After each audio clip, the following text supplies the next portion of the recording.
Alcara Water Solution. Solution for hot water problems. Contact 9399906356. మాయమైపోతున్నాడమ్మ అనే పాటని ఆంధ్ర విశ్వవిద్యాలయంలో పాఠ్యాంశంలో పెట్టారు. తర్వాత మీ కాకతీయ విశ్వవిద్యాలయం వాళ్ళు ఈ పరంపరలో మీకు డాక్టరేట్ ఇచ్చారు. అలాగే వాషింగ్టన్లో కూడా వాళ్ళు లోకకవిగా రెండో డాక్టరేట్ ఇచ్చారు. మూడో డాక్టరేట్ కూడా నేను వద్దనుకున్నా. రాజమండ్రిలో నన్నయ్య యూనివర్సిటీ ఉంది కదా, అవును, వాళ్ళు కూడా ఇస్తా అన్నారు కళాప్రపూర్ణ. కానీ తీరా అన్ని ఒకే అయిన తర్వాత మనోడేనా అన్న వాచకం వచ్చింది. మనోడే అంటే తెలంగాణ కాదు, కులమా లేకపోతే ప్రాంతమా?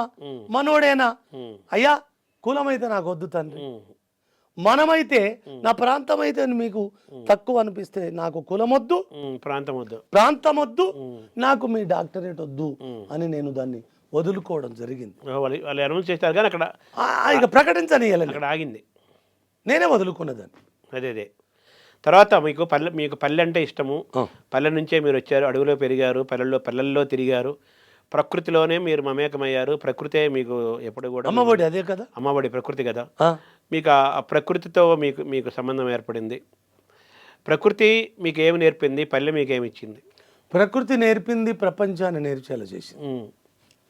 ప్రకృతి నాకు నేర్పింది ఏంటంటే ప్రాణప్రతిష్టను నేర్పింది.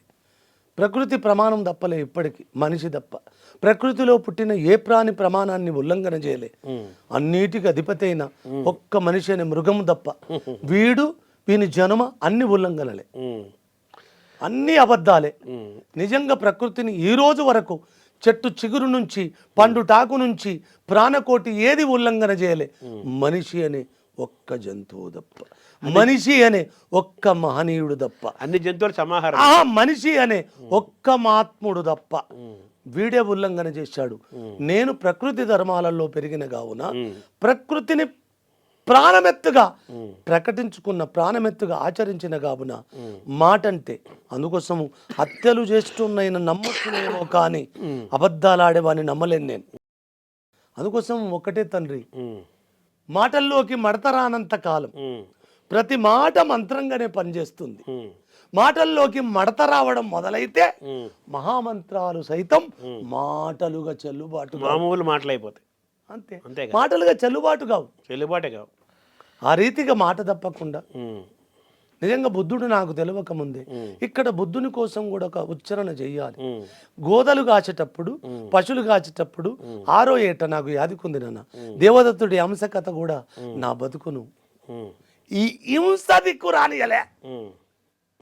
ఆ హంస కథ కూడా నా బతుకున హింస దిక్కు రాయలే.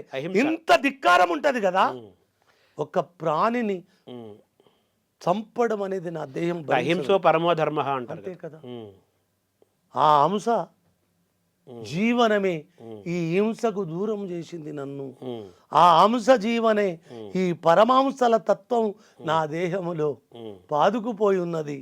ఆ హంస జీవనమే ఇయల్లా ఏమి జరగబోతున్నదో అనే ముందు తెలియజేస్తున్నది. ఆ హంస కథ ఇప్పుడు వద్దులే, రేపు పరమాంస కథ నుంచి స్వర్ణహంస అనే ఒక పుస్తకం దేవోతున్న బుద్ధుని పేరు మీదనే. ఇప్పుడు పల్లెల్లో తిరిగారు మీరు.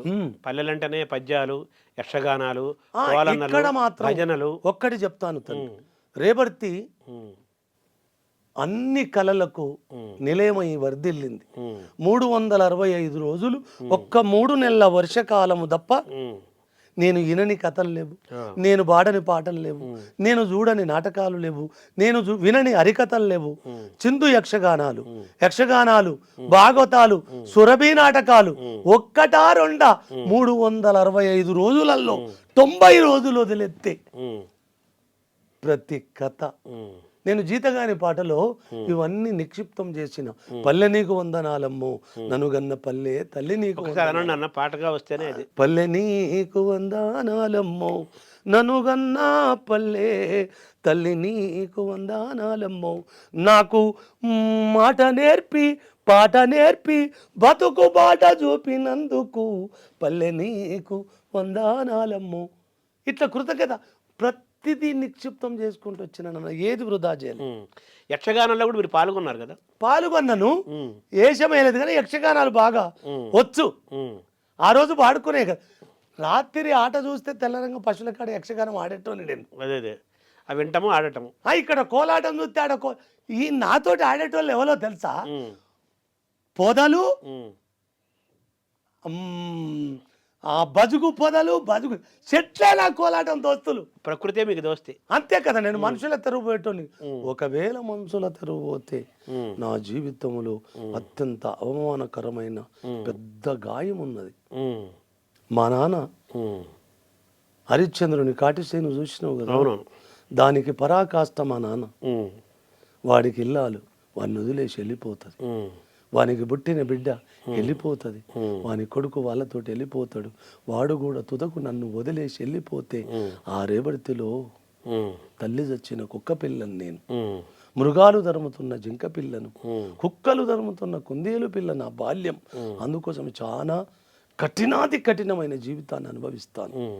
అక్కడ తీసేస్తే అక్కడ ఆ ఆటల ద్వారా, మా పల్లెతల్లుల పాటల ద్వారా, ఆ కోలాటాల ద్వారా, యక్షగానాల ద్వారా, చిరుతలాటాల ద్వారా, హరికథల ద్వారా, సురభి నాటకాల ద్వారా ఒక్కటి నేర్చుకున్న నాన్న, నన్ను అన్ని తొక్కుకుంటా తోలు తీసుకుంటా పోయినాయి. అందుకోసం నా మెదడు మీద ఆస్తులుగా అవి రాశీభూతమై వరదలుతాయి. కానీ ఒక్కటి చెప్పాలి శర్మ, అది ఎరువుగా వాడుకున్నా బతుకు తెరువుగా వాడుకోలే. అది వేదికగా వాడుకున్నా నా కవిత్వానికి వేదిక చెయ్యలే. అంటే అది అమ్మవారికి అర్చనగా భావించారు కానీ అమ్మకపు వస్తువుగా భావించలే. అందుకోసం నేను పుటం పెట్టి అమ్ముకోలేదు కదా, సరస్వతి అమ్మనన్నాడు కదా. నేను అమ్ముకోవడం ఏమన్నా కానీ నాకలితో అలమటించి మలమలమాడిన నా పదాన్ని ఒక పనంగా పెట్టిన ఆనవాళ్ళు లేవు నాకు, పెట్టను కూడా. అమ్మ అని అంటారు కదా మీరు, ఎందుకంటారా? ఎందుకంటే కాలమే ఖడ్గాన్ని విసిరేసిన, నా కంఠాన్ని కానుకగా అర్పించనా, మంట పెనుమంటలై చుట్టేసిన, పాడి పంటలుగా పచ్చంగా చెగురించన, గగనమే పిడుగులను పడదోసిన, నా గమనమే తడబడుతూ గతి తప్పున, సొమ్ములకు నా కవిత అమ్మజూపను ఎప్పుడు రొమ్మిరిచి చెప్పనా, అమ్మ పైన అని నా అమ్మ మీద. పోతన్న గారు కూడా అలాగే చెప్పాడు కదా పద్యం, విన్నారా మీరు, చదివారు ఎప్పుడైనా? అది చెప్పింది కదా దగ్గర అలా చెప్పాడు ఆయన. అస్సలు వాడి ప్రభావం లేకుండా నేను ఈ స్థితికి రాను నాన్న. నేను పద్యం చదవకపోవచ్చు, అర్జున్ ఉన్నది, వారి వారసత్వం ఉన్నది, ఆ పరంపర లేకపోతే, నా దేశ పరంపర లేకపోతే, ఇంతటి శాస్త్ర సమ్మతమైన ఈ పురాణ ఇతిహాసాల మీద, ఈ దేశ వేదాల మీద, ఉపనిషత్తుల మీద, పురాణాల మీద, రామాయణ మహాభారత భాగవతాది ఇతిహాసాల మీద ఇంత పట్టు ఎలా కలిగింది? అవే కదా నన్ను తొక్కుకుంటా తోలుతూ వచ్చినాయి, నన్ను ఎక్కుకుంటా ఏలుతూ వచ్చినాయి. ఇవి ఇంకొక రూపేణ, వాక్కులమ్మ రూపేణ అవి ఆవిష్కరిస్తున్నాయి. కానీ వాటి అనుకరణలు కనబడి, వాని అనుసరణలు కూడా కనబడి. అందుకోసం ఒక పదం చెప్తాను నాన్న. ఫస్ట్, వాగ్దేవిని చూపు వసుత నాపై నుండ, కవితకేమి కొదువ కన్న తల్లి, కావ్యమాలగ నీదు కంటాన తరించ, కవిత ఉప్పొంగదా కల్పవల్లి, సంగీత సాహిత్య సౌరభాలను చాట, పరుగెత్తు నా పాట ప్రజల నోట, కవిత నేరాయ చేయిచాచి కాసులడుగా, సిరులకప్పుడు నిన్నమ్మ సిగ్గుమాలి, మట్టి మోసైన బ్రతుకిలా నెట్టుకొందు, వసుధ వినిపించు నీ ఆనవాక్కులమ్మ, వసుధ వినిపించు నీ ఆనవాక్కులు. ఇప్పుడు కాదు నాన్న, నాకు పోతున్న తెలవక ముందు కవి కవిత్వం కడలికెరటం, కవిరాజుల కదీ కిరీటం, ఆలపిస్తే మధురగానం, సంధిస్తే వాగ్బానం, నా కవిత్వం నవత మార్గం, యువతను నడిపించ దుర్గం, స్వార్థరహిత నిస్వార్థ జననం, కార్యదీక్షలు సమిత దానం, కాసుల కోసం కాసు కోసము కవిత రాయను, కాసు కోసము కవిత రాయను, కాలాన్ని వంచదలువను, కారు మబ్బులు కమ్ముకొన్న చీల్చి వెలిగి కిరణమవుతానని ఒక పదం చెప్తాను నాన్న. నాకు పోతాన మాత్రుడు తెలియడప్పుడు. ఇది తెలియకుండానే అమ్మ నడిపించుకుంటూ వస్తుంది నాన్న. అమ్మంటే అగాధం అనుకుంటారు, అమ్మకం అంటే పాత్రం నమ్మకమే అనుకుంటారు, అమ్మంటే శూన్యం లేదు కదా అనుకుంటారు. అమ్మ మీద పాట రాశారు మీరు? రాశాను. నిన్ను చూడకుండా నిలువా, భలే పట్టుకో, నువ్వు మర్చిపోతానేమని. నిన్ను చూడకుండా నిలువా, అసలు వాస్తవానికి శంకర మహారాజు ద్వారా నాకు అమ్మ బాసరమ్మ కాదు, నా మెదడులో నిక్షిప్తమైంది శృంగేరమ్మ. శారదమాత నా మెదడులో ఫస్ట్ నిక్షిప్తమైంది. నిన్నగాక మొన్న 94లోనే బాసర చూశాను. ఎన్నో ఏళ్ళు నిజం బాధల బతికిన నేను ఆ గంగను చూడలే. గోదావరిని గంగ అంటారు వాళ్ళు, ఆ గవితమి చూడలే. గంగ మాత్రము దేహమంతా ప్రవహించింది, కర్ణపేరు నుంచి మెదడంతా కపాలమంతా వాకింది అది. అందుకోసం అదంతా నా కపాల నిధి శర్మ. శృంగేరి శారద కపాల నిధి అయింది నాకు. ఈ కపాల నిధి అనేది నీకు ఎక్కడ భాషలో వాడలేవాడు. మేధ అంటారు కదా, ఆ మేధను నా భాషలో కపాల నిధిగా. మీరు మీ తాతలంతా కపాల నిధులయ్యా, ఈ దేశపు కపాల నిధులు. నిధులు వాళ్ళు నిధులు కదా, విధిగన్న నిధులు, విధిగన్న నిధులు, కాలం గన్న కవులు, కవులు కదా, కాలము గన్న కవులు వాళ్ళు కపాల నిధులు. కాబట్టి ఆ పరంపరనే ఆ రీతిగా అమ్మను చిన్నప్పుడే రొమ్మున నిలుపుకోవడమే కాదు, సొమ్ములకు కూడా అమ్మనని. నిన్ను చూడకుండా నిలువ, తెలిసింది నీదు విలువ, ఆగని కాలము అంచుల పైన సాగే జీవన సమరములో నిన్ను చూడకుండా నిలువ. మాటలను కవి మదించునప్పుడే పాటల తోటగా పరిమళింతువే, ఎదురు వేణువుల నదరము తాకగా మనస్సులోన మరులురింతువే, విరించి తలపుల విపంచి రవమున తపించ గీతిక తరంగిని. ఒకటే సంస్కృత సమాసం. మాటలను కవి మదించునప్పుడే పాటల తోటగా పరిమళింతువే, ఎదురు వేణువుల నదరము తాకగా మనస్సులోన మరులురింతువే, విరించి తలపుల విపంచి రవమున తపించ గీతిక తరంగిని. నిన్ను చూడకుండా నిలువ. అజ్ఞానులు నిన్ను ఆరాధించిన, ఇది ఫస్ట్, అజ్ఞానులు నిన్ను ఆరాధించిన సుజ్ఞానులను చేతువటే, పామరులు నిన్ను ప్రార్థించిన మది పాండిత్యము కలిగింతువటే, స్వరజ్జరీ నవత రంగములపై పరుంగులుడు రసతు రంగముల. నిన్ను చూడకుండా నిలువ. కనుల ముందు కదలాడు దృశ్యముల భాస్యమై బాసెల్లె భావమా, సాహితీ వేదికపై సదా వెలుగు సకల శాస్త్రములలోని జీవమా. కరాల వేదము నరాల బిగువై తరాల గదిపే స్వరాలలో నేను చూడకుండా నిలు. తపోనిష్టతో ఉపాసించు, మీ తాత మావులు కనబడతారు చూడు, తపోనిష్టతో ఉపాసించు మా జిజ్ఞాసుముల జీవనాదమా. సృష్టిలోన ప్రతి సృష్టి చేయు మా పరబ్రహ్మల ఆత్మవేదమా.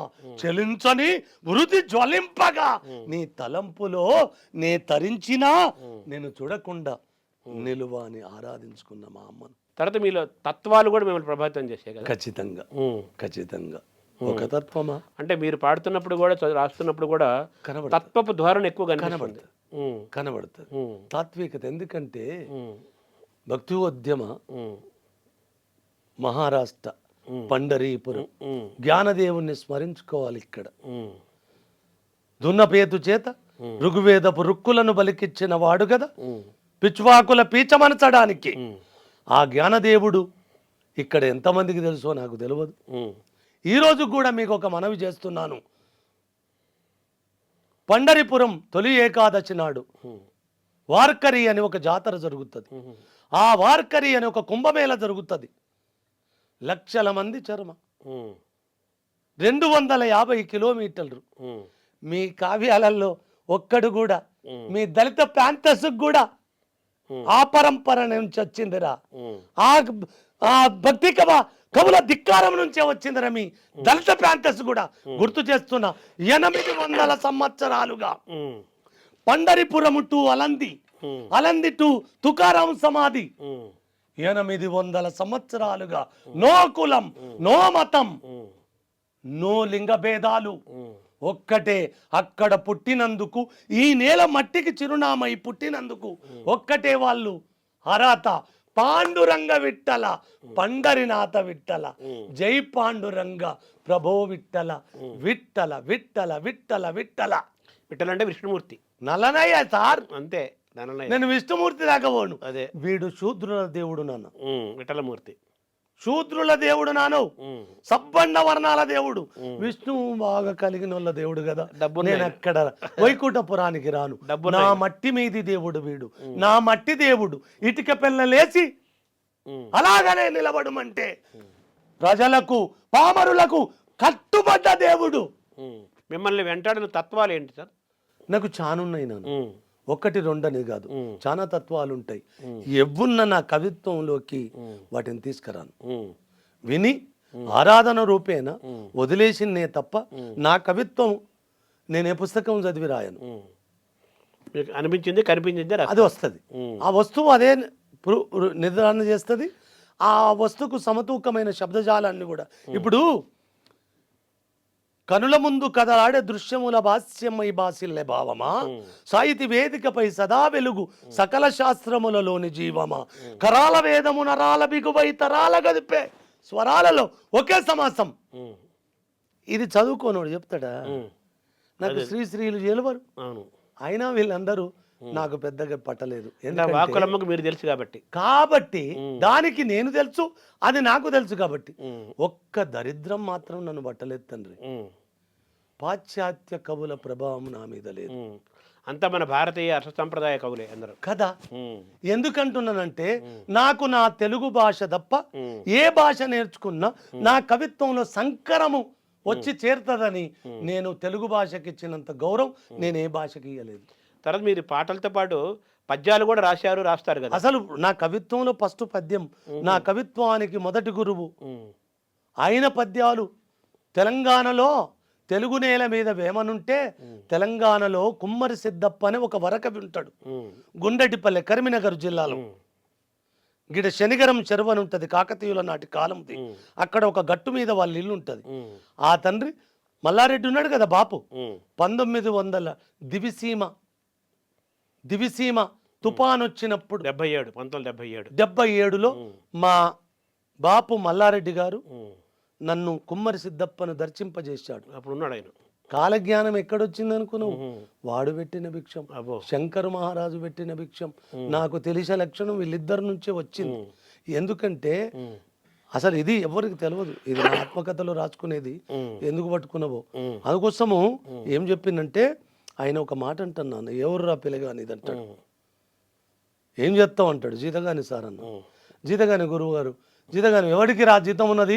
ఇగో ఈయననే మా గురువు, ఈయననే మా యజమాని. ఏం పెర్రా నీ పేరు? పూజల మల్లయ్య. ఏం పెర్రా మీ పేరు?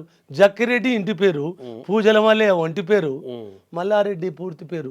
అయినా ఇవ్వడన్నాడు అక్కడ. నిన్న మొన్న వచ్చింది రెడ్డి, పూజల మల్లయ్యనే. నా పేరు ఎల్లయ్య, ఆయన పేరు మల్లయ్య. బతుకంత ఇప్పుడు నా ఇల్లాల పేరు కూడా మల్లవ. బతుకంత ఈ మల్లయ్య చుట్టూ మల్లవ చుట్టే తిరుగుతుంది, పల్లె చుట్టూ మల్లయ్య చుట్టూ ఎల్లయ్య చుట్టూ తిరుగుతుంది, ఇదే తిరుగుతుంది.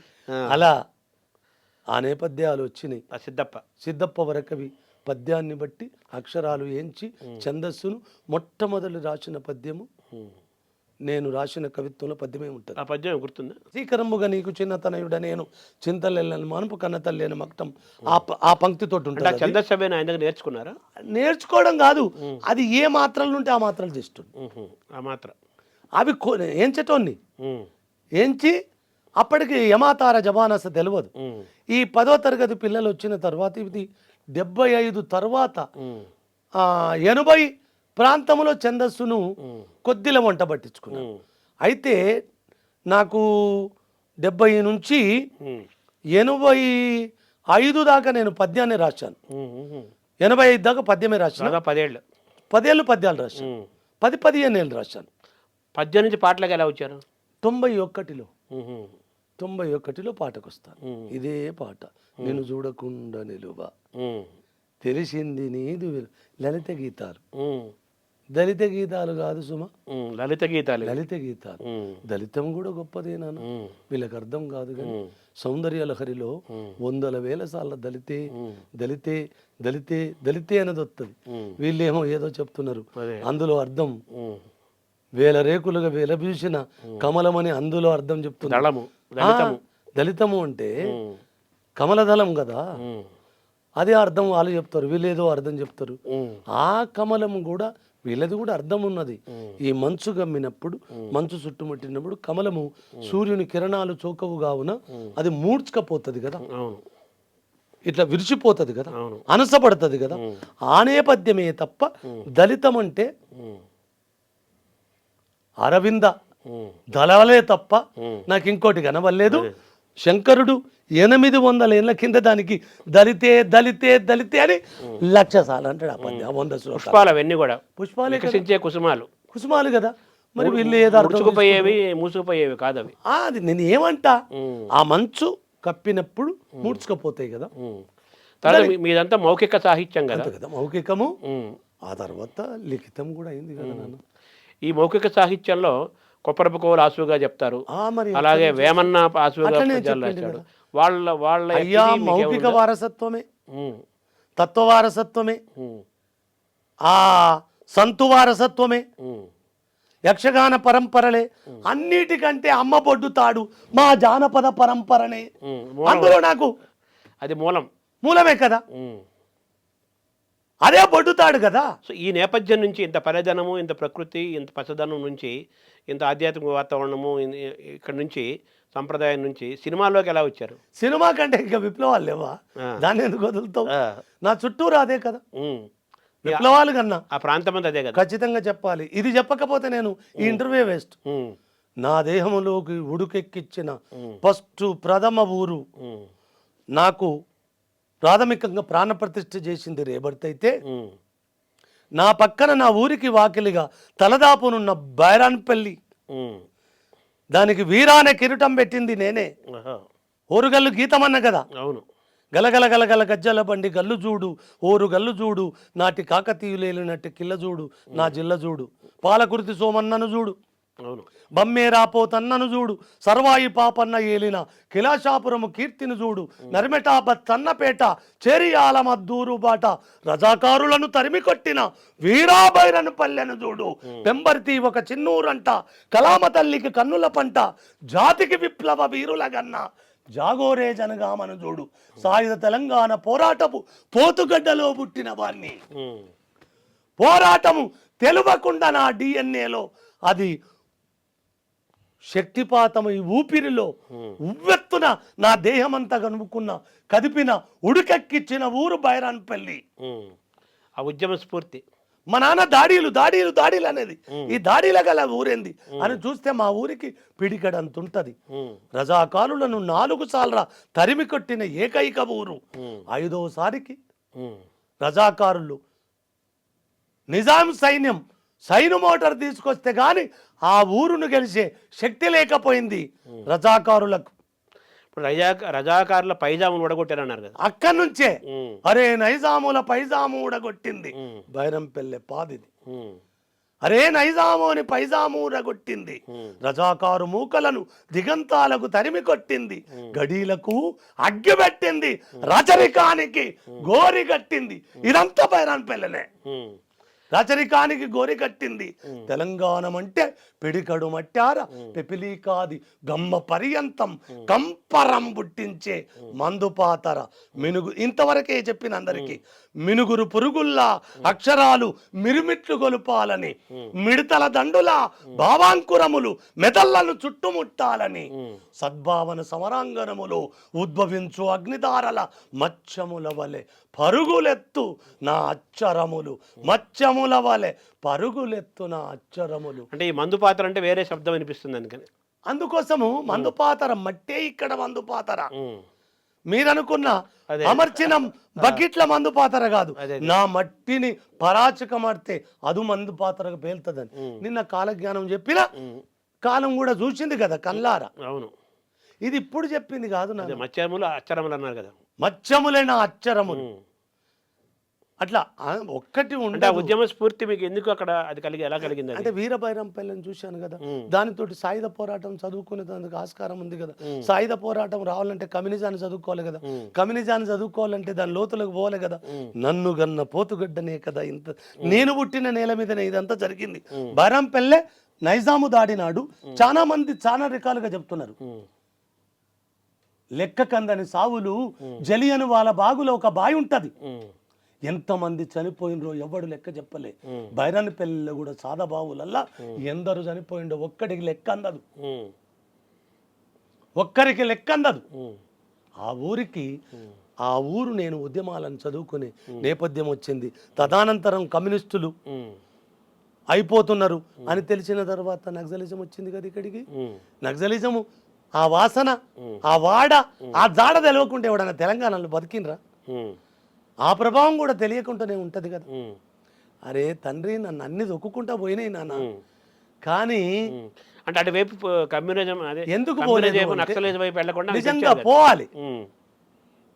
అహింసో పరమో ధర్మ అనే హంస విద్య హంస నరక ఇందాకే మీరు ఆ హంసను నమ్ముకొని నడుస్తున్న వాణ్ణి కదా.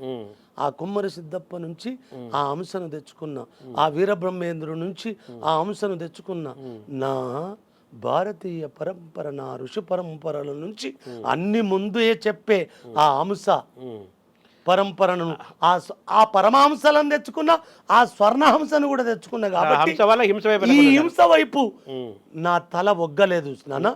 అందుకోసం నా పరంపర ఈ రోజు కూడా నాన్న స్నానానికి పోతుంటే మంత్రం ఉచ్చారణ జరుగుతూనే ఉంటుంది, శిరస్సు మీద నీళ్ళు జరుగుతూనే ఉంటాను, చేస్తూనే ఉంటాను. ఆ రీతిగా అన్ని చదువుకున్నాను, చదువుకోవాలి ఇక్కడ పుట్టినందుకు. అక్కడ కమ్యూనిజాన్ని, అక్కడ మార్క్సిజాలను, ఇక్కడ మావోయిజాలను, నక్సలిజాలను ఎవరిని నామించే తొక్కుకుంటా పోయినాయి, కానీ నన్ను తోలుకోలేకపోయినాయి నన్ను కొట్టుకుపోలే వాటెంబడి. అందుకోసం ఆ హింస నన్ను బ్యాలెన్స్ చేసింది. ఆ బ్యాలెన్స్ చేయడానికి నా పరమహంసల తత్వం, నా పరంపరనే కాదు, నా సిద్ధార్థుడు కూడా నాకు నా బతుకంతా మర్చిపోలేని అదే ఆ హింసాతత్వంని మీలోని అహింసాతత్వం అనేది తొక్కి పెట్టేసింది అంతే. అంతే కదా, అట్లా వచ్చినాయి. తర్వాత సినిమాలో ఒక ప్రయాణం. సినిమాలు చిన్నది నాన్న పొట్ట పోసుకోవడానికి. సినిమాకి ఒక రోగం ఉంది కదా, అయ్యో నువ్వు సినిమాల పాట రాసినవా, నువ్వు సినిమాల పాట రాసినవా. ఆ పాటలు కూడా సత్య లోకాన పోయిండు గంగాధర్ గారు ఆర్టిస్ట్ ఉండే చూడు. అవునవును, బొమ్మలు వేసేవాడు కదా. ఆ బొమ్మలు వేసినాడు. బాలోత్సవం అని ఒక సినిమా తీశాడు. అవును, గంగాధర్ ఇలా గీత పెడతాడు, అట్లా గీత పెడతాడు ఆయన. దానికి ఫస్ట్ నేను గీతం రాసే అదృష్టాన్ని నా తండ్రి గారు ఇచ్చింది. ఎందుకంటే పురాణం సుబ్రహ్మణ్య శాస్త్రిని ఎలా గుట్టినో అక్కడి జిల్లాల నుంచి వచ్చినోడు గంగాధర్, అక్కడి నుంచి వచ్చాడు, ఆ జిల్లాల నుంచి వచ్చినాడు. ఇంకొకటి కూడా చెప్పాలి, నన్ను నేను చేసింది తెలంగాణ ఉద్యమం, ఇది కూడా చెప్పకపోతే బాగుండదు. నేను అమ్మకే రుణపడడం కాదు నాన్నయ్య, నేను మా అమ్మకే రుణపడడం కాదు, నేను బతుకు నిలబెట్టుకోవడంలో కూడా ఇక్కడ ఆంధ్ర అనుకున్న కమ్మకు కూడా నేను రుణపడే ఉంటా. కమ్మకు కూడా రుణపడే ఉంటా. ఎందుకంటే నేను పోరాటం చేసింది ఇక్కడైతే, నేను తెలంగాణ పోరాటం చేస్తే నాకు అన్నం పెట్టిన వాళ్ళు మాత్రం ఆంధ్రులు. అదే అందరూ అమ్మ అయ్యా మొత్తం లోకమంతా మీ వైపు నుంచి అమ్మ ఉన్నది, అయ్యా ఉన్నది, కమ్మ కూడా ఉన్నది. నా ఆత్మకథలో చెప్తా దానికోసం. అమ్మ కమ్మ ఇద్దరు ఉన్నారు. ఇప్పుడు ఎలమంచి శేఖర్ ఆయన అదే అట్లా ఒక్కొక్కరు నాకు ఎరువుగా చేసుకున్నాను, కానీ బతుకు తెరువుగా మార్చుకోలేదు నాన్న. నా బతుకు తెరువు టాపి పని, జీవితం తాపి మేస్త్రిగా. నేను ఎవరిని యాశించని తత్వం ఒకటి ఉన్నది కదా. ఎలా బతికినా సరే కానీ అడుక్కోకూడదు, చాచకూడదు. అది చిన్నప్పటి నుంచి ఉన్నది. చెప్తే కదా, కాలు మీద కాలేసి సిగరెట్, ఈ కాలు సంవత్సరం పాటు ప్రాక్టీస్ చేసిన అది. అందుకోసము నా ఊరు గొప్పది కాబట్టి, నా ఊర్లో నాకు అన్ని జాగినాయి. ఆ నేల ఊరే గొప్పది నాన్న. కులం పేరు మీద ఊరంతా గొప్పది. నువ్వు దూరం ఉండు అనరా ఊర్లే. అదే 20 కులాలు కలిసే ఉన్నారు. ఎవడో అంటాడు, మీ ఊళ్ళే రెడ్డోళ్ళు దళితులకు పిల్లనిస్తారా అని. నేను వాళ్ళకు కూడా అడుగుతున్నా, అరే గాడిదులారా అనొద్దు, తప్పై ఉంటదేమో. మీ బిడ్డలను సింధోళ్ళకు డక్కటోళ్ళకి ఇస్తారా? మరి గుర్రపళ్ళకి ఇస్తారా? మీరు అని ధర్మాలు వాళ్ళకెందుకు పాటిస్తారా? డబ్బు కులం కూడా అయిపోయింది కదా ఇప్పుడు డబ్బు కులం కూడా ఉన్నది కదా. అందుకోసము కులానికి ఒక కట్టుబాట్లు ఉన్నాయి. నేను ఒకటి కూడా తప్పు కూడా పట్టనన్నా. మనిషికి ఒక పేరు ఉన్నట్టు ఈ దేశంలో ఒక కులం ఉన్నది. ఈ కులం అనేదే లేదు, వర్ణాశ్రమ ధర్మంలో కులం లేదు. అయినా వాస్తవం శర్మ, నేను నీకు చెప్పలేను కానీ కులం అనగా వంశం కదా. కులానికి నిర్వచనం కాళిదాసు రఘువంశం ఒకసారి చదువుకోండి రే, తెలుస్తుంది. రఘువంశంలో కులం అంటే వంశం, జీన్స్ ఉంటాయి కదా. ఇప్పుడు పోతన్న నా డిఎన్ఏ అన్నారంటే, శ్రీపాద నా గుండెకాయ అన్నారంటే, కొప్పరపు కోవలు నాకు దేవతలు అన్నారంటే నా శిరస్సులు, శిరస్సులు అన్నారు గోపరపు కవులు. నా శిఖరాయమానాలు వాళ్ళు అన్నారంటే ఇంక అక్కడ ఇంకొకటి కూడా తెలుసానన్న, నాకు ఈ తెలుగు సాహిత్యములో మొట్టమొదటి అత్యంత నన్ను కదిపి కొదిపేసింది పద్య కవిత్వమే. తదనంతరం ఇక పాట పట్టుకున్న తర్వాత అమ్మ ఆట ఆడిచ్చింది కదా, ఇక మాట పట్టుకున్న తర్వాత అయితే ప్రభుత్వాలే పడిపోతాయి. తర్వాత మీ సినిమా పాటలకి ఈ సినిమా పాటలు, ఈ సినిమా పాటలకు కూడా అట్లా ఆడ నారాయణమూర్తి అన్నకు ఒక దండం పెట్టాలి. నారాయణమూర్తి అన్నకు నిజంగా చేతులెత్తి దండం పెట్టాలి. తెలంగాణ కవులను ఏ సినిమా కవులు కమర్షియల్గా దేకిండ్రు? నారాయణమూర్తి అన్న ఆపాదమస్తకంగా వాళ్ళ సాహిత్యపు సంతకమై అర్ధరాత్రి స్వతంత్రం నుంచి ఇవ్వల్లటి వరకు కూడా తెలంగాణ పాట లేకుండా ఆయన సినిమా తీయడు. తెలంగాణ కవులు లేకుండా, పాట కవులు లేకుండా ఆయన సంగీతమే చెయ్యడు. అందుకోసం తెలుగులో సినిమాకు మోహన్ బాబు అన్నకు కూడా గదనన్న సత్యలోకాన పోయిండు. మోహన్ బాబు అన్న అధిపతికి ఒక సినిమా పాట రాయిస్తున్నా, అరే నీకు అన్ని చేసిండ్రా, ఎందరికో ఎన్నో చేసిండ్రా, నీకేం చేయలేదురా పంతులు. నాకు పంతులనే కూడా ఒక పెద్ద పేరున్నది. ఆయన అంటాడు మోహన్ బాబు పంతులు అంటాడు. కాదు గదరన్న అనేది, శేఖరన్న కూడా నన్ను పంతులు అనేది, శేఖరన్న కూడా నన్ను పంతులు అనేది. మోహన్ బాబు అధిపతి అన్నారు. అధిపతికి అన్న చెల్లెళ్ళ మీద ఒక గీతం ఉంటుంది, చాలా గొప్ప గీతం. అది గదరన్న నేను రాయించిండు ఆ సినిమాకు. నన్ను పాట ఏంటన్నా గుర్తుందా? ఆడ బ్రతుకే పాడు బ్రతుకని ఏడుస్తావెందుకే చెల్లెమ్మా నువ్వు అని గొప్ప పాట. శంకర్ మహాదేవను కోటి సంగీతం. కోటి అన్నకు కూడా దండం పెట్టాలి. ఈ సినిమా పరంగా అయితే ఇద్దరికి దండం పెట్టాలి. ఒకటి నారాయణమూర్తికి దండం పెట్టాలి, లేదు అంటే మా కోటి అన్నకు దండం పెట్టాలి. సంగీత పరంగా ఈయన పాటలు నన్ను ఆకాశానికి పాడిన శంకర్ మహాదేవను పాడిండు. ఒక పాట ఉంటది నారాయణమూర్తి అన్న ఫస్ట్ సినిమాలో, ఊరు మనదిరా చూడా సక్కా నీ తల్లి. అసలు ఎన్ని కోట్ల మంది చేరిందో, ఎంత దూరం పోయిందో. ఇది మా నాన్నగారు రామరాజు గారు అంటే కదా, మా అమ్మ మీద రాసిన పాట అది. చూడా సక్కాని తల్లి సుక్కల్లో జాబిల్లి నవ్వుల్లో నాగా మళ్ళీ మళ్ళీ జనుమంటూ ఉంటే సూరమ్మో ఓ తల్లిని కడుపున పుడుతా మాయమ్మ మా సూరమ్మ, అదే బిరుదురాజు సూరమ్మ సూర్యదేవమ్మ మీద రాసిన పల్లవి. అది సినిమా పాట, సినిమా పాటగా మార్చుకున్నాడు నారాయణమూర్తి అన్న. ఆలీ సినిమాలో ఒకటి కాదు 2-3 రాసినాను.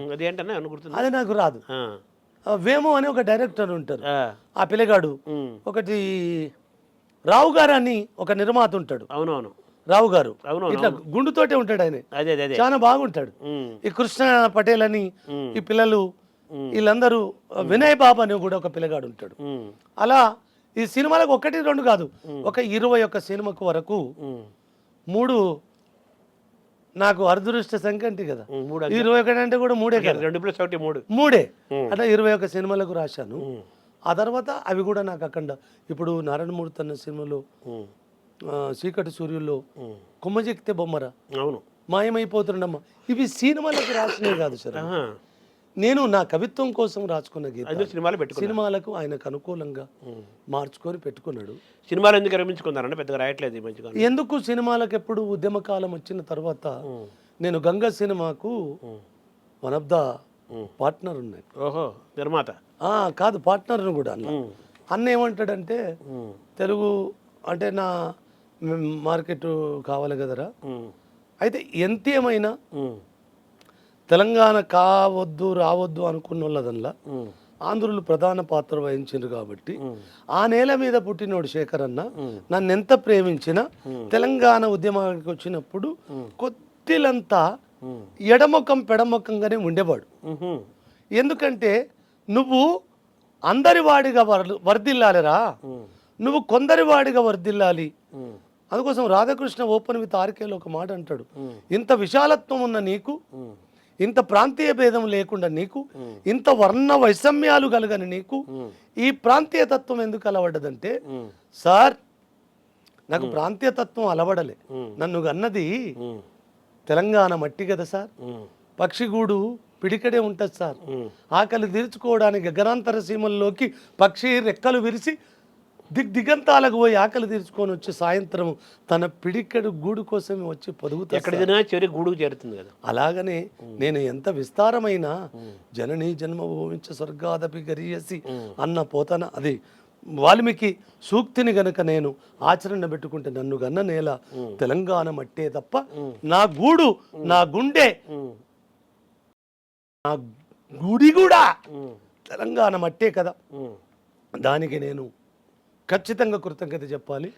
ఆ రీతిగా తెలంగాణ ఉద్యమంలో భాగస్వామ్యం అవుతున్ననే తప్ప నాకు ఆంధ్రులు వేరు, వీళ్ళు వేరు, రాయలసీమ వాళ్ళు వేరు కాదు. టోటల్ ఈ లోకమంతా నా ఇల్లు. అందుకోసం చెప్పుకున్నా కదా, ఈ లోకము నీ ఇల్లు, జనమంతా నీ వాళ్ళు, ప్రగల్భాలు మార్చుకో, ప్రకృతి నుంచి నేర్చుకో అన్నవాడిని కదా. అవును. అందుకోసం సినిమా కూడా ఒకటి చెప్పాలి నాన్న. సినిమా లోకంలో పెద్ద వ్యాపార కేంద్రం, సినిమా పెద్ద ప్రచార క్షేత్రం. అది ఒక్క క్షణములో ప్రపంచం అంతా చేస్తే సెలబ్రేట్ అవుతుంది. కానీ అది గుండె తెర కదా, నాకెక్కలే. అది ఎండి తెర కదా, నాకెక్కలే. ఎక్కడనో అబద్ధం గోచరించింది. నేను గుండె తెర మీదికి పోవాలనుకున్నాను. ఆ గుండె తెరనిచ్చింది తెలంగాణ ఉద్యమం. తర్వాత బతుకమ్మ సినిమాకి మీరు మాటలు కూడా రాశారా? కథ, మాటలు, పాటలు అన్నీ మీరే? నేనే. కాదు, బతుకమ్మకేమో పాటలు రాసిన. గంగా అనే ఒక సినిమా ఉంటుంది కదా, అన్నది అవును. శేఖర్ అన్న నన్ను సినిమా పరంగా ఒక్క భవిష్యత్తును నేను విధ్వంసం చేయలేదు నాన్నయ్య. రాజకీయాలను కూడా విధ్వంసం చేసుకొని వచ్చిన, సినిమాను వదులుకున్నా. నాకు కవిత్వం మీద ఉన్న పిచ్చి, జరుగుతున్న అసమానతల మీద ఉన్న ధిక్కారం, నేను నన్ను గన్న నేలను ఇంత పోరాట పటిమలు జరుగుతుంటే నేను అందులో వారసత్వాన్ని నిలబడకపోతే కాలము నా ముఖం మీద కాంట్రికించి ఉమ్మదా శర్మ. కాలం మనల్ని చూస్తూ ఉంటుంది కదా. అందుకోసం నేను చరిత్ర గతిని మర్చిపోవద్దని ఉద్యమంలో నా పాత్ర ఏదో తోచినంతగా నేను త్యాగాలు చేయలే, కర్తవ్యాన్ని మాత్రమే నిర్వర్తించిన.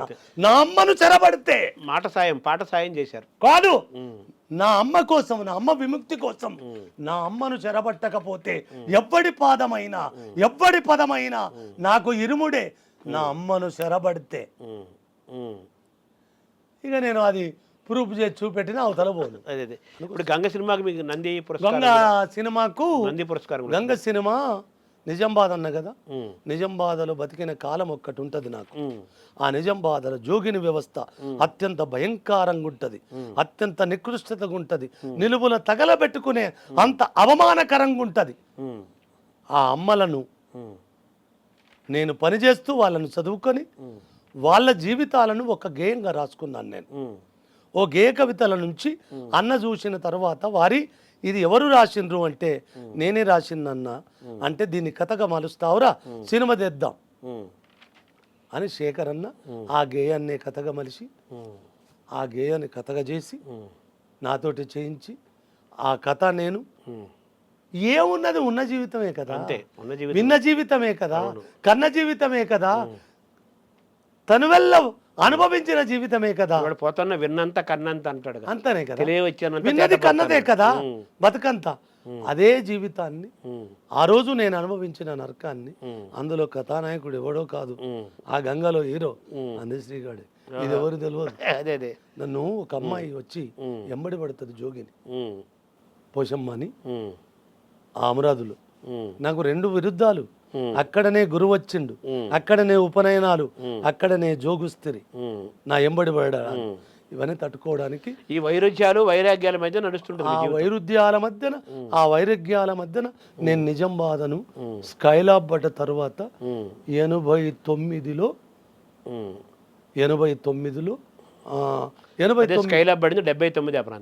ఫస్ట్ నేను కాలజ్ఞానం చెప్పింది అదే. మానవుల మీద కాలజ్ఞానం పడది అని చెప్పిన ఫస్ట్ పదం అదే అమ్మ నాతో చెప్పి. అంటే అప్పుడు నాకు 11 సంవత్సరాలు ఉంటాయి, నీకు 11 ఉంటే నాకు 15 ఉంటాయి, 18 అంత ఉంటాయి, వాళ్ళే 16 ఉంటాయి. ఇది కలగడానికి దానికి ఒక పరమ మనకు బ్రహ్మ విద్య అంటారు దాన్ని, నాడీ శాస్త్రం అంటారు కదా. నేను అటు పోను, అది ఒక పెద్ద కథ. నేను అటు పోను, అది ఇప్పుడు వద్దు కూడా ఎవరికి రాదు. అది నేను 16 ఏట కూడా వీరబ్రహ్మేంద్రుడు చెప్పింది, కుమార సిద్ధప్ప చెప్పింది, తన నీడ మెడపైన తప్పక గమనించి 3 నిమిషములు ముమ్మారు చూసి కనురెప్పలిడువక కనుము ఆకాశంబు కానవచ్చును సాయ కనులలోన నప్పుడు నా సాయ నల్లనయ్యుండిన నతడు రోగితుడనుసు ననుసు తెలువు తెల్లనయ్యుండి నా దేవమానవుడనుసు ఎర్రనయ్యుండి నా ఎరగుమోయి శిరము లేకున్న తనసావు స్థిరము ఎనుము కరచరంబులు లేకున్న గతుడి ఎనుము వినుడి ఎనుడి మాయప్ప సిద్ధప్ప వీతుడప్ప కనుడి కరమప్ప కవికుప్ప కనకమప్ప. ఇది కుమ్మరి సిద్ధప్ప సీసపద్యం. ఇది మరణం ఎప్పుడు వస్తుందో మనిషికి తెలిసే విద్య. ఈ సాయ పురుషుణ్ణి ఎవడైతే దర్శిస్తాడో వానికి మృత్యు భయం ఉండదు. ఈ సాయ పురుషుణ్ణి ఎవడైతే దర్శిస్తాడో వానికి ఎదురు వచ్చి ఏలుబడి ఉండదు. ఈ సాయ పురుషుని లక్షణం ఎవడైతే తను వెళ్ళ పులుముకుంటాడో మృత్యు భయం కూడా ఉండదు. ఇది శర్మ 16 ఏట ప్రాణ ప్రతిష్టగా ఆ సాయ పురుషుని దర్శనము కూడా అది కూడా జరిగింది. సరే, ఈ గంగ సినిమాకి మీకు నంది పురస్కారం వచ్చింది. తర్వాత ఇటీవలే రేవంత్ రెడ్డి తెలంగాణ ముఖ్యమంత్రి ఈ నంది పురస్కారాలని ఆ పేరులో గద్దర్ పేరుతోటి ఇంకా పురస్కారాలు ఇస్తామని చెప్పి అనౌన్స్ చేశారు.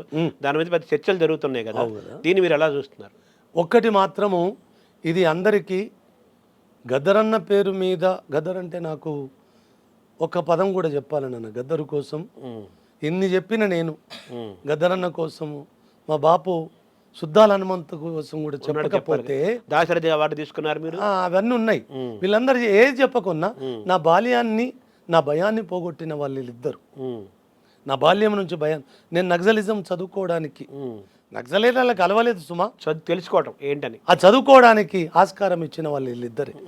వెల్దండ అని మా దగ్గర ఒక ఊరు ఉంటుంది.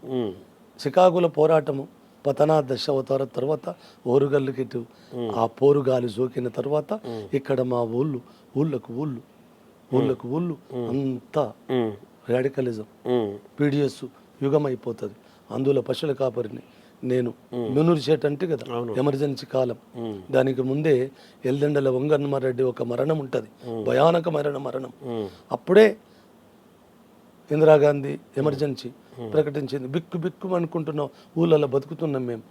అలాంటి కాలము నుంచి ఈ నక్సలిజం పల్లెటూరి పిల్లగాడ పశువులగా సెమోనగాడ పాలు మరిసి ఎన్నాళ్ళయిందో ఓ పాల బుగ్గల జీతగాడ కొలువు కుదిరి ఎన్నాళ్ళయిందో. ఈ పాటిన నాడు ఒక వారం రోజులు నిద్రపోలేదు నాన్న. ఇక్కడ రామంబజే శ్రీరామంబజే అనే తత్వకీర్తనలు పాడుకున్న నేను నేల మీదికి పాట దిగింది శర్మ, నేల మీదికి కవిత్వం వచ్చింది శర్మ. ఎవరు దీన్ని రాసింది? శుద్ధాల హనుమంతు.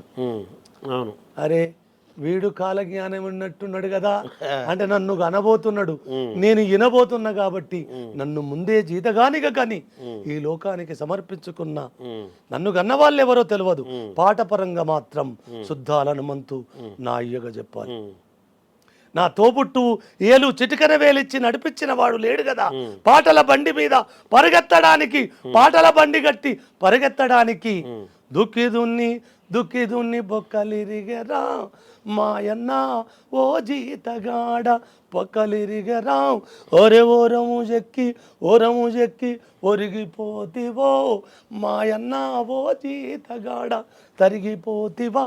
ఈ 2 జీతాలు నేను జీతములో అనుభవిస్తున్న నా బాల్యపు అది కష్టము కాదు నాన్న, నన్ను పుష్టిగా తయారు చేసిన కష్టాల కొలిమి. అయ్యన గద్దర పాటలు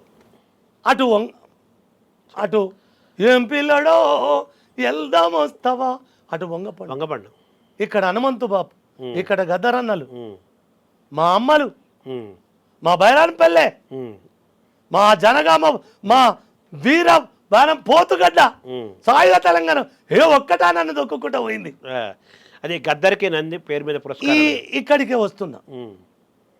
నిజంగా గద్దరన్న పేరు మీద నేను అన్నకు ఆయన కాంట్రిబ్యూషన్కు నాకు ఒక్కటి మొన్న అదే కొట్లాడే కదా, పాటలు పాడితే పాడే కట్టిన వాళ్ళే మీరు సన్మానాల ఆయన సభలు చేస్తారని తిరగబడ్డది అక్కడనే కదా. నేను తిరగబడ్డది 1000 ఏళ్ళ తెలుగు సాహిత్యం మీద. నా పాటను కవిత్వం అనరారా, నా పాటకు కావ్య గౌరవం ఇయ్యవరారా. ఇక్కడ చాలా తిరుగుబాట్లు చేసిన పాట రాసినోని గాయకుడు అంటాడు, ఏ నా కొడుకులారా, పాట ప్రథమ కవిత్వం రా ప్రపంచ పటం మీద. అవును, వాడు కవిరా, ప్రథమ కవిరా ఈ లోకం మీద. అవును, పాట పుట్టిన తర్వాత. నాకు ఒక్కటేది నాన్న, ఇక్కడ పాట కవుల తరపున చెప్తలేను, కవిత్వం తరపున చెప్తున్నాను. పాటకు ప్రథమ కవిత్వం తెలుగు నేల ఇవ్వలే, తెలుగు సాహిత్యము క్షమించరాని నేరం చేసింది. ఏకనన్న పాటకు ప్రథమ కవిత్వ భాగమిచ్చి పాటను కవిత్వంగా గౌరవించాలని కోరుకుంటాను. పాటకు కవిత్వ గౌరవమే కాదు, ఒక పాట పాడితే మా బతుకమ్మ పాటలో నెల రోజులు పాడినా ఆ పాట అడవదు, కావ్య గౌరవం కూడా ఇవ్వాలి. అలా వచ్చిన ఇన్ని పాటలకు మూట కట్టుకొని వచ్చిన మా గద్దరన్న గాని, మా చుద్దాల హనుమంతు బాపు గాని, మా వంగపండు గాని, మా గోరెటి వెంకన్న గాని, మా జయరాజు గాని, మా పాట కవులు ఎవ్వరన్నా గాని, కానీ వీళ్ళకంటే ముందు తెలియంది నేను పద్య కవిని అని మర్చిపోవద్దని మనవి చేస్తున్నా. ఇక మీ వచనము నాకు మేలుగా కూడా అవసరం లేదు. సమాంతరంగా 3 పాయల కవిత్వాన్ని ముప్పురిగా బేనిడబాన్ని,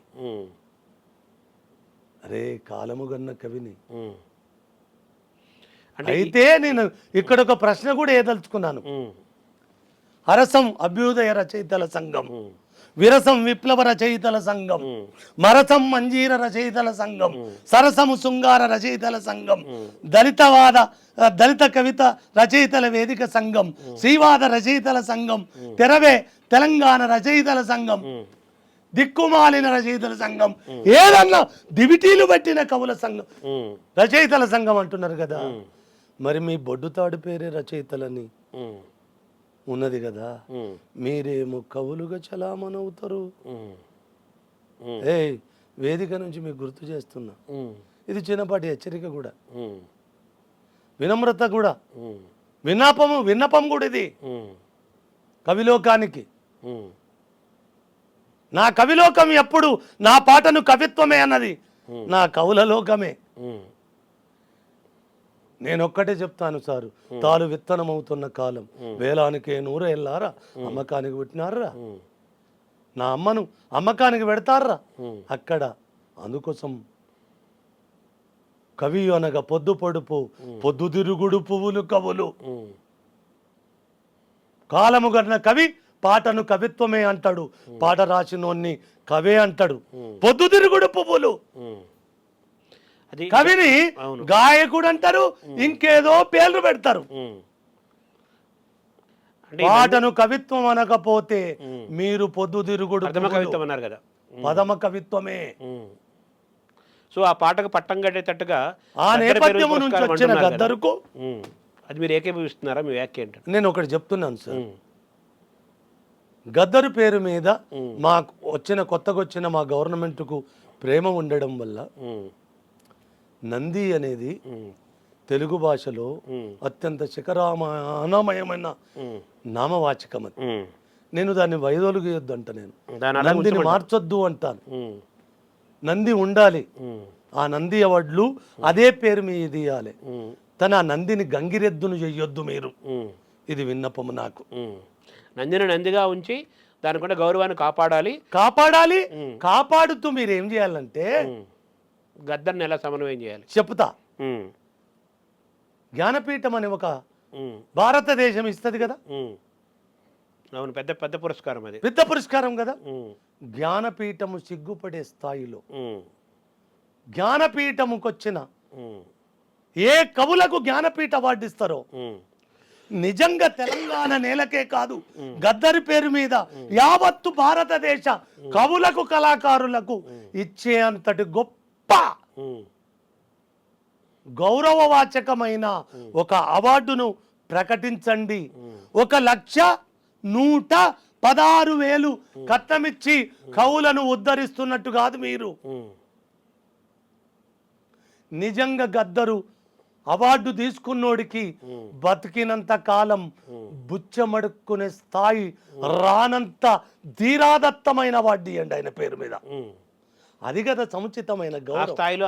అరే వాడి బతుకంత కవిత్వం రాస్తే, వాడి బతుకంత ఒళ్ళునంత తగుల పెట్టుకొని ఒంటిగా పోరాటం చేస్తే గాయకుడు గాయకుడు గాయకుడు అని వాడిని మించిన నాకు తెలంగాణలో కాదు సార్.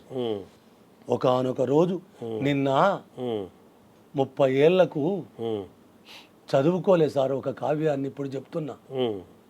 కొయ్యగుర్రం చదువుతున్నప్పుడు శ్రీశ్రీ కవిత్వమే కదిక్కడ, పురిపండ అప్పలస్వామి పులిపంజలే కదిక్కడ, నారాయణ బాబుల కవిత్వమే కదిక్కడ, ఆరుద్రల కవిత్వమే కదిక్కడ, అభ్యుదయ కవిత్వమే కదిక్కడ. ఇలాంటి కాలములో గద్దరు తెలంగాణ నుంచి, వంగపండు ఉత్తరాంధ్ర నుంచి వచ్చి ఇద్దరు ఒక్కటై ఉరిమితే వచన కవులు కవిత్వం రాసడమే బంది పెట్టుకున్నారట. వీళ్ళ పాటకు మేము తట్టుకోలేమని.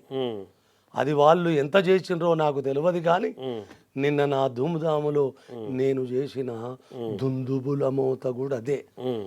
నేను వచన కవిని అనుకున్నోడికి నిద్ర కాదు కదా, వాడు 100 పుస్తకాలు వేసిన ఒక్క పాట పల్లవికి నిలబడకుండా చేసిన పాట కవులు చుట్టించిన దుమారం.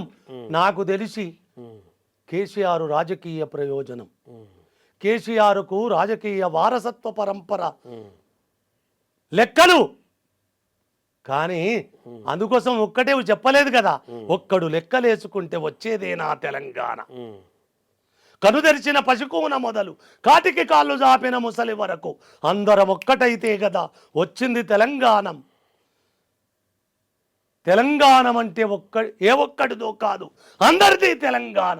ఏలుకోపోండి 5 ఏళ్ళు, కాదంటే 10 ఏళ్ళు, ఎల్లకాలం ఎలడానికి తెలంగాణ ఎవ్వడి తాత జాగీరు కాదు. కాబట్టి ఆ ఉద్యమ కాలం మళ్ళీ ధూమ్ధాము వచ్చిన తరువాత దుకాణమైన ధూమ్ధాం కాదు సుమా. అరే దిక్కులు దిగంతాలకు నిదురబట్టకుండా చేసి ప్రపంచమంతా తలదిప్పి చూసేలా సైనిక చర్య చేసి రాష్ట్ర సిద్ధిలో సింహభాగాన గర్జించింది పాట. సింహభాగాన రొమ్ము జరిచి గర్జించింది పాట కవులు. నేను ఇక్కడ వచనాన్ని తక్కువ చేయను సుమా. ఇవి త్రివేణి సంగమాలు. తెలంగాణ ధూమ్ధాములో, తెలంగాణ ఉద్యమములో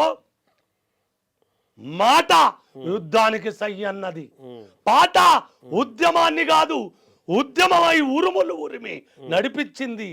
వచనము కూడా నా వంతుకు నేను సైతమని త్రివేణి సంగముగా 3 పాయలుగా ముప్పురిగా పెనవేసుకొని తెలంగాణను రాష్ట్ర సిద్ధికి సాధించి మీ అధికారం బుచ్చమేస్తే. సో గద్దర్ పురస్కారం, నంది పురస్కారం అలా గౌరవిస్తూనే దాన్ని నంది పురస్కారాన్ని గౌరవించాలి, ఉంచాలి. గద్దర్ పేరు మీద మొత్తం జ్ఞానపీఠానికి సమతూకమైన ఒక గౌరవాన్ని ఇచ్చి గద్దరు పేరు మీద ఏ ప్రభుత్వం వచ్చినా ఒక అవార్డు ఇస్తే ఆ తీసుకున్న కవి కావచ్చు, కళాకారుడు కావచ్చు, మల్ల యాచకుడిగా శివరంటూ బతకకూడదు. ఆ స్థాయిలో చేయాలి. ఆ స్థాయిలో గద్దరుకు గౌరవం ఇవ్వండి. అది మీరు రేవంత్ రెడ్డి దృష్టికి తీసుకెళ్తారా? అది మరి ఇప్పుడు తీసుకెళ్తున్నట్టే కదా, ఇప్పుడు చెప్తున్నట్టే కదా ముఖ్యమంత్రికి, మొత్తం లోకానికి చెప్పేశారు, ప్రపంచానికి. తర్వాత మీరు అయితే ఒక్కటి మాత్రం చెప్తున్నాను, మీకు శాతనైతే గద్దరును తల మీద ఇరుగుడు కట్టండి, మీకు శాతనైతే గద్దరు సాహిత్యాన్ని ఇరుముడి కట్టండి, మీకు శాతనైతే ఇలవేల్పుగా గొలువండి, కానీ దుకాణం చేసి మాత్రం అమ్మకండి తండ్రి. దునియాలో గద్దర్ను దుకాణం చేసి మాత్రము పుంకాలుగా దుకాణం ఓపెన్ చేసి గద్దర్ను అమ్మొద్దని, గద్దరు పాటను నమ్ముకోండి, అమ్మకండి. గద్దర్ను తల మీద పెట్టుకోండి, దుకాణం చేసి అమ్మకండి. గద్దర్ను దునియంతా కొలిచిందిరా, మీ రాజకీయ దుకాణాల కాడ వాడిని బుడ్డరకానం చేసి ఆడియకండ్ర తండ్రి. తర్వాత మీరు ఎన్నో గద్దరు అంటే పాటలకు దిక్కు, గద్దరు అంటే నిజంగా ఎందరి కళాకారులకు దిక్కు, దివిటి. అది పాటల బొడ్రాయనను ఒక మాట చెప్పాల బిడ్డ, బొడ్రాయి అంటే కుక్కలు ఉచ్చబోతాయి, కాలెత్తుతాయి. పాట అంటే తెలంగాణలో బొడ్డెమ్మ, అత్యంత ప్రమాణంగా చూస్తారు. మా బతుకమ్మ కంటే ముందొచ్చేది బుడ్డమ్మనే. గ్రామదేవత. పెద్ద మనిషి గాని నా ఆడపిల్లలు నా చిన్ని తల్లులు ఆడుకునే పుట్టమన్నుతో కొత్త పీటలతో వేసుకునే ఈ నేల మీద పాట అంటే బొడ్డమ్మ. మీరు బొడ్రాయి చేయకండ్రా దండి ఆమె గ్రామదేవత. తండ్రులారా, మీరు బొడ్డమ్మగానే కొలవండి పాటను. పాటలు మోసిన ఎవరిని కూడా బొడ్డమ్మగా ఆరాధించండి. మీరు బొడ్రాలు చేయకండి, కుక్కలు కాలెత్తుతాయి. ఆ అవమానాలు జరుపొద్దని నేను మనసా వాచ ఈ సాహిత్య లోకానికి చిన్న విన్నపం చేస్తున్నాను. మీకు కాలజ్ఞానాన్ని కూడా చెప్తున్నాను. వాళ్ళని నమ్ముకోవాలి, అమ్ముకోవద్దు సుమా.